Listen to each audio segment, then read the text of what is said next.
Hello friends, இன்றைக்கி இந்த வீடியோவில் என்ன பார்க்க போகிறோம் அப்படின்னா, எலக்ட்ரிக்கல் மிஷின்ஸோட டைப்ஸ் என்னென்ன அப்படிங்கிறத பார்க்க போகிறோம். ஃபஸ்ட்டு இன் ஜென்ரல் மிஷின் அப்படின்னா என்ன? நம்ம எதுக்கு யூஸ் பண்ணுவோம்? நம்ம ஏதாவது ஹியூமன் ஒர்க்ஸ் இருக்குது அப்படின்னா அதை சிம்ப்ளிஃபை பண்ணுறக்காக நம்ம மிஷின்ஸ் யூஸ் பண்ணுவோம்.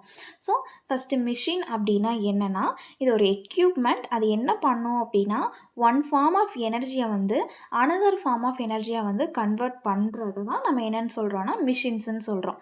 இப்போது இதில் வந்து நமக்கு நிறைய டைப்ஸ் ஆஃப் எனர்ஜி கன்வர்ஷன் இருக்குது. 3 டைப்ஸ் ஆஃப் எனர்ஜி கன்வர்ஷன் இருக்குது. ஃபஸ்ட்டு என்ன அப்படின்னா, மெக்கானிக்கல் டு எலக்ட்ரிக்கல்.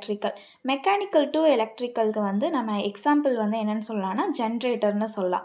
அதில் வந்து மெக்கானிக்கல் எனர்ஜி வந்து எலக்ட்ரிக்கல் எனர்ஜியாக கன்வெர்ட் ஆகும். நம்மளோட அவுட்புட் பார்த்தோம் அப்படின்னா எலக்ட்ரிக்கல் எனர்ஜியாக நமக்கு கிடைக்கும்.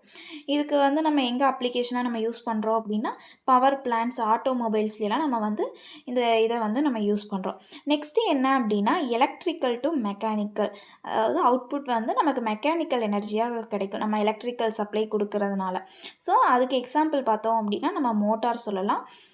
இது நம்ம எங்கே யூஸ் பண்ணுறோம் அப்படின்னா, நம்ம நார்மலாக வீட்டில் ஃபேன், அப்புறம் எலக்ட்ரிக் வெஹிக்கல்ஸ், எலவேட்டர்ஸ்லாம் இதை வந்து நம்ம யூஸ் பண்ணுறோம். நெக்ஸ்ட்டு வந்து எலக்ட்ரிக்கல் டு எலக்ட்ரிக்கல். இதுக்கு எக்ஸாம்பிள் வந்து நம்ம டிரான்ஸ்ஃபார்மர்ஸ் சொல்லலாம். டிரான்ஸ்ஃபார்மர்ஸ் யூஸ் பண்ணுவோம். எங்கே யூஸ் பண்ணுவோம் அப்படின்னு பார்த்தோம் அப்படின்னா, நம்ம வந்து சப்ஸ்டேஷன், லேப்டாப் சார்ஜஸ்லாம் வந்து நம்ம எலக்ட்ரிக்கல் டு எலக்ட்ரிக்கலை வந்து நம்ம யூஸ் பண்ணுறோம். இப்போ வந்து எலக்ட்ரிக்கல் மிஷின்ஸோட டைப்ஸை பார்க்குறோம். எலக்ட்ரிக்கல் மிஷின்ஸை வந்து நம்ம 2 டைப்பாக டிவைட் பண்ணலாம். ஒன்று வந்து டைனமிக் மிஷின், இன்னொன்று வந்து ஸ்டாட்டிக் மிஷின். டைனமிக்கை வந்து நம்ம ரொட்டேட்டிங் மிஷின்னு சொல்லலாம். ஸ்டாட்டிக் மிஷின் அப்படிங்கிறப்போ ஸ்டாட்டிக் கண்டிஷனில் இருக்கும். அதுக்கு வந்து நம்ம ஏசியில் எக்ஸாம்பிள் வந்து டிரான்ஸ்ஃபார்மர் சொல்லலாம். டிரான்ஸ்ஃபார்மரில் நமக்கு 3 டைப்ஸில் இருக்குது. ஸ்டெப் அப் இருக்குது, ஸ்டெப் டவுன் இருக்குது, ஐடியல் இருக்குது. இது ரெண்டுக்குமே வந்து நமக்கு 1 ஃபேஸும் இருக்குது, 3 ஃபேஸும் இருக்குது. இதுவே வந்து டைனமிக் மிஷினில் பார்த்தோம் அப்படின்னா நம்ம டிசி, ஏசின்னு 2 டைப்பாக டிவைட் பண்ணலாம். டிசி மிஷின் அப்படிங்கிறப்போ நமக்கு டிசி ஜென்ரேட்டர் இருக்குது, டிசி மோட்டார் இருக்குது. இது ரெண்டுமே வந்து நம்ம 2 டைப்ஸாக டிவைட் பண்ணலாம். ஒன்று வந்து செல்ஃப் எக்ஸைட்டட், இன்னொன்று வந்து செப்ரேட்லி எக்ஸைட்டட். செல்ஃப் எக்ஸைட்டடை வந்து நம்ம ஷண்ட், சீரிஸ் காம்பவுண்ட்னு 3 டைப்ஸில் பிரிக்கலாம். இந்த காம்பவுண்டை வந்து லாங் ஷண்ட் காம்பவுண்ட் அப்படின்னும் ஷார்ட் ஷண்ட் காம்பவுண்ட் அப்படின்னும் பிரிக்கலாம். இதில் வந்து ரெண்டுத்துக்குமே, அதாவது ஜென்ரேட்டர், மோட்டார் ரெண்டுக்குமே வந்து இது காமன் தான். செல்ஃப் எக்ஸைட்டட் ஜென்ரேட்டரும் இருக்குது, செல்ஃப் எக்ஸைட்டட் மோட்டார் இருக்கும். அதே மாதிரி செப்ரேட்லி எக்ஸைட்டட் ஜென்ரேட்டரும் இருக்குது, செப்ரேட்லி எக்ஸைட்டட் மோட்டாரும் இருக்குது. இதுவே ஏசிலன்னு பார்த்துட்டோம் அப்படின்னா சின்க்ரனஸில், அசின்க்ரனஸ்னு 2 டைப்ஸில் பிரிக்கலாம்.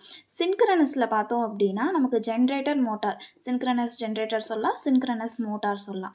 சின்க்ரனஸ்ங்கிறத நம்ம எப்படி கண்டுபிடிக்கலாம் அப்படின்னா, அதாவது சின்க்ரனஸ் ஸ்பீடும் ரோட்டார் ஸ்பீடும் நமக்கு வந்து ஈக்குவலாக இருந்துச்சுன்னா அது சின்க்ரனஸ் அப்படின்னு சொல்லலாம்.